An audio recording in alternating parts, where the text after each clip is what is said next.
Have you ever felt something inside you knew before it happened? A hunch, a fleeting vision, a dream that seemed meaningless, but then became real?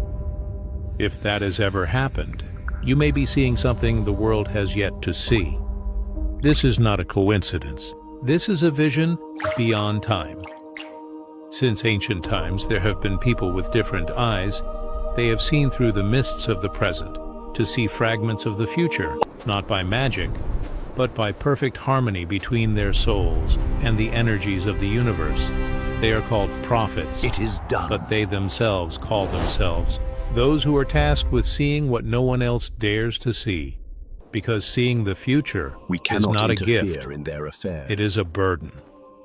It is forbidden. When you see what is coming, you also see the inevitable pain. The seers are always alone, for they carry in their hearts the echoes of time, and the light they see often frightens others. Yet they still look, still listen, because they know. The future of humanity is woven from souls who dare to see beyond the present. Inside that vision is not just a prediction, but a message, a map that holds the destiny of humanity. So, what do they see? Where is the future of the world headed? And why might you too have the vision of a seer? Come inside the vision. Part 2. The journey of the seer is a price to be paid for the gift of knowledge. When the spiritual eye opens, the world is no longer the same. What others see is the present the seer sees as the mirrors of time melting. Past, present, future, intertwined like streams of light colliding. He not only sees, but feels every soul, every movement, every pain of humanity, like 1,000 voices echoing from deep within the universe. When everyone sleeps, he is awake when the world rejoices.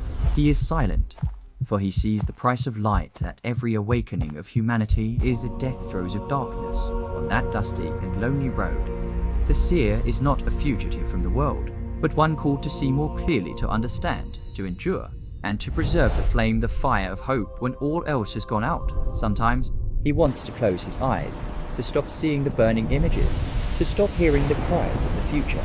But that gift also, a burden, cannot be returned. The spirits are because with fate us. did not choose him to rest, They but to guide stand my guard between hand. two worlds, the world of the dreamer and the world of the awakened. The seer understands that the future is not something purely written, it is foreseen, so that people can change it. And it is in this understanding they finds the meaning of existence on the mountaintop. In the midst of storms and thunder, he is no longer afraid, because every lightning he sees is not just the anger of heaven, but the light that guides the seeker of truth. He begins to record images, prophecies, not to glorify himself, but to sow the seeds of awakening in the human soul. There are souls who will read, will understand, and will themselves ask, can we change what we have seen? The seer smiled silently, because he knew, with just one awakened heart, the flow of the future had changed direction, and so his journey was no longer a burden, it became a sacred mission, to awaken humanity with a timeless gaze. When the night fell, he sat among the stars, looking into the future no longer with fear, but with gratitude, because, in the end, the seer understood. True light does not come from what he sees, but from why he chooses to continue looking. Part 3. The origin of the vision. In the beginning, before the first vision ever came, there was only silence, a silence so vast it seemed to breathe. From that silence, light was born, not the light of the sun, but a light that could be felt, not seen. It whispered to certain souls, calling them to see beyond the ordinary veil of life. These were the first seers. They were not chosen because they were perfect, but because they were open to feel what others could not, to see what others refused to see. Their visions were not gifts, they were burdens wrapped in beauty. Every vision begins in the same place, the fracture between the visible and the invisible. It is the point where time slows and eternity begins to speak. The prophet becomes the bridge, the silent translator of messages from the realm where words lose meaning. But to receive such sight, one must first lose themselves. The path of true vision begins with surrender. the ego dissolves, and what remains is only awareness, pure, unfiltered consciousness. It is from this emptiness that the vision rises, like a whisper in the dark. Some believe visions come from God, others from the collective soul of humanity. Yet truth is simpler. The source of all visions lies within the infinite mind, connected to everything that ever was, and everything that will ever be. When the seer closes their eyes, they do not enter darkness, they enter the space before creation, the place where the universe still dreams itself into being. In that sacred stillness, symbols emerge, flames, rivers, eyes, stars. These are not illusions, they are the language of the divine spoken not in words, but in light. Every true prophet knows the vision is never theirs to keep. It must be shared, or it will fade like breath on glass. But sharing it comes at a cost. For every truth revealed, a shadow rises to test it. And so the seer stands between two worlds, one of spirit, one of flesh, torn between revelation and survival. And yet, despite the pain, they return again and again to that threshold, because deep inside they know. The vision is not about predicting the future, it's about remembering who we are. The origin of the vision is the origin of consciousness itself. It is the echo of creation calling us home. Part 4. How they see, they do not see with their eyes. They perceive with their essence. When the prophets see, they are not looking outward, they are looking through the fabric of existence itself. The physical world for them becomes translucent. Behind every phase, every storm, every silence, there is a vibration, a hidden code. They do not see people, but energy in motion, stories unfolding inside light. Their sight is not of the flesh, but of frequency. They feel a shift before an event occurs. They sense the rise of human consciousness before the world notices. They hear the silent prayers of millions before a single word is spoken. Toc as they do, one must first become still. It is not about forcing a vision, it is about surrendering to it. When the mind falls quiet, the veil between worlds grows thin. Images rise not as imagination, but as revelation. They see the future as waves of potential, not fixed, not certain, but alive and breathing. A single act of kindness, a thought of despair, a global awakening, each changes the current of destiny. Prophets navigate these waves not to control them, but to understand the divine intelligence weaving through all things. Sometimes their visions come as light, sometimes as symbols, an eye within the storm, a hand holding flame, a city floating above clouds. Each vision speaks in the language of the soul, a language beyond words, made of resonance, color, and rhythm, but their gift is also their burden. To see truth means to carry the weight of it. When they look into humanity's possible futures, they feel both its pain and its promise. Their tears are not of sorrow alone, but of reverence for what we could become if we remember who we truly are. The prophets see because they have learned to disappear. They let go of echo, of identity, of fear. In the silence of surrender, light flows through them not as power, but as purpose. Toc is not to predict. It is to witness creation unfolding, the heartbeat of God echoing through all realities. Part 5. Visions in dreams. There is a sacred moment, beyond the boundary of waking and sleep, where the veil of the world grows thin, and the unseen begins to whisper. In this realm, prophets do not look with eyes, they see with the heart of the soul. Dreams are not illusions here, they are bridges built from light, connecting the human spirit to divine truth. Sometimes, the vision comes as a storm, flashes of symbols, faces, fire, and water, a flood of images that burns into memory before dawn arrives. Other times, it descends like a feather, soft, weightless, quiet, a message delivered in silence, not in dreams. The seer walks through worlds, unseen lands made of memory and echo, rivers flowing backward through time, voices of ancestors humming through starlit fog. They are shown what others cannot bear to see, the future's pain, the beauty of a destiny yet unborn, and the silent tears of heaven watching mankind sleepwalk through their fate.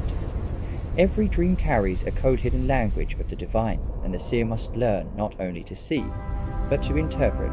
To wake is not to leave the dream, it is to bring its light back into the world. So they rise, with eyes still filled with light, carrying visions that hum like music only heaven can compose. And as they walk among us, their silence speaks louder than any prophecy, because the dream is not over, it simply continues through them. Part 6. The Tragedy of the Prophet. There is a silence that only prophets understand, the silence between what they see and what others believe. When a prophet awakens from a vision, he carries not only light, but also the unbearable weight of knowing. He sees the fire before it burns, the collapse before the fall, and yet he must walk among the blind who still smile at the edge of the abyss. The tragedy of the prophet is not rejection, it is isolation within knowledge. For when the eyes of the spirit open, the world of men begins to fade. He tries to speak, but his words are too vast for language, his truth too heavy for the hearts that fear change.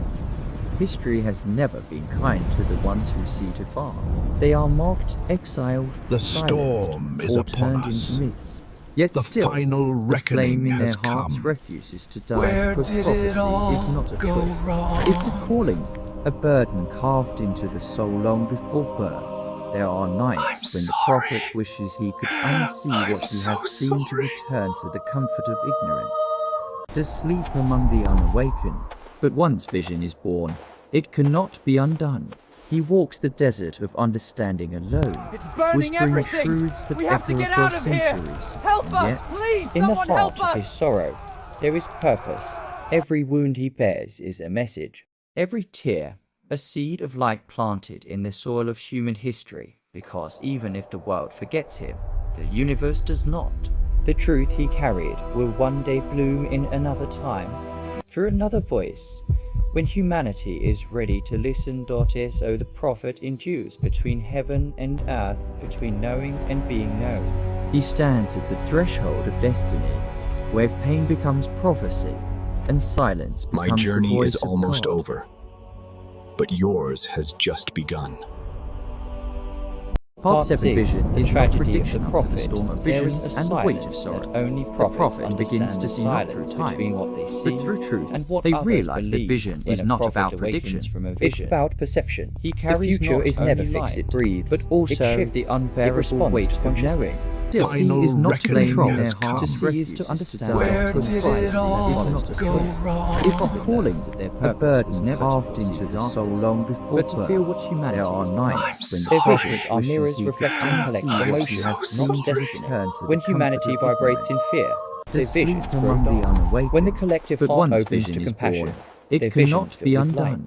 The The future future is is not a not a movie movie being played, it it is is a alone. song. It's Being burning sung by everything. every Truths soul that in we life. have to get out of The here. prophet now Help us, understands please, that in the someone vision help of us. his sorrow, Communion, a there is sacred purpose. dialogue between Every wound heaven he bears and is earth. a message. It's not a message Every carved tear, in stone, a seed but a of living light pulse of planted divine in the rhythm. soil of They human begin to history, release control, because even if surrendering the world the need forgets to him, warn, the and universe instead does choosing not. to awaken. The truth he Their carried eyes, will one once day filled with bloom pain, in another now time, shimmer with gentle through peace. another voice.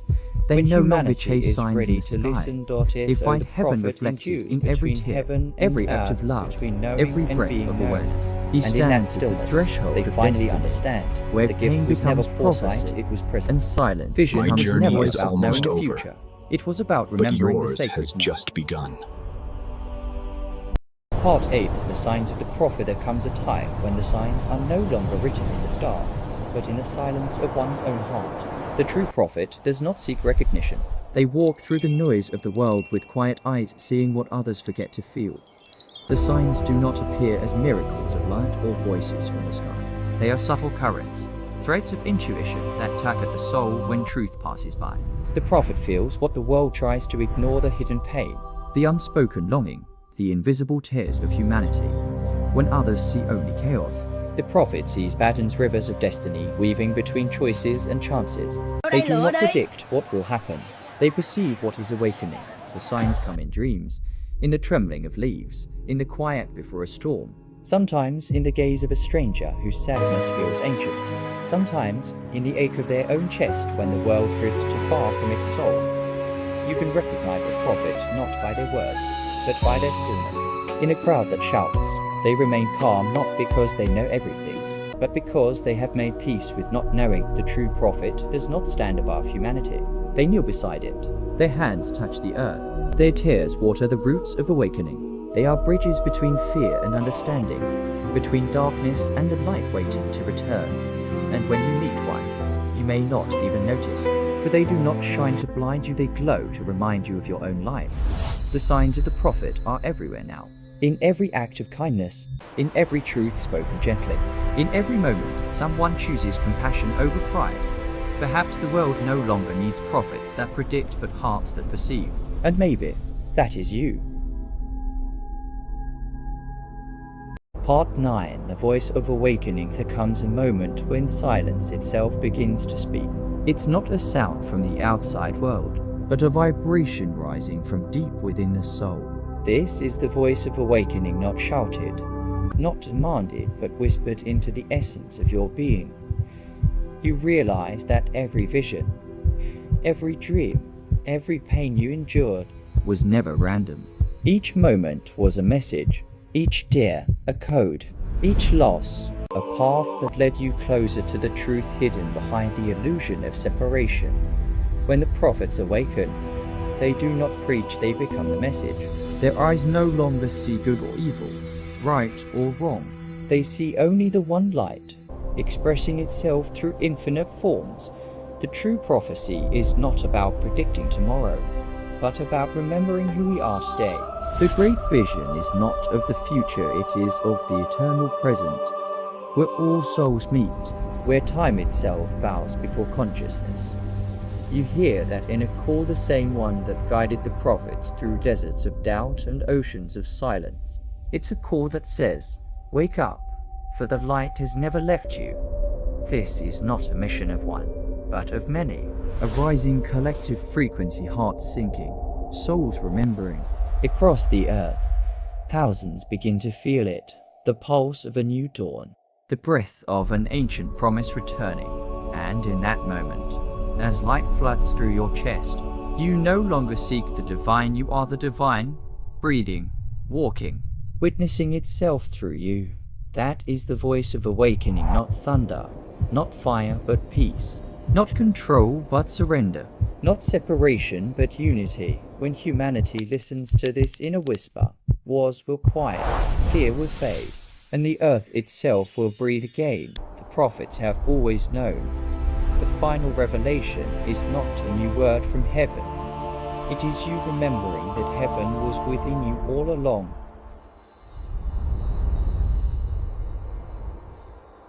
Part 10. The final kalima, silence after revelation. There comes a stillness deeper than any voice.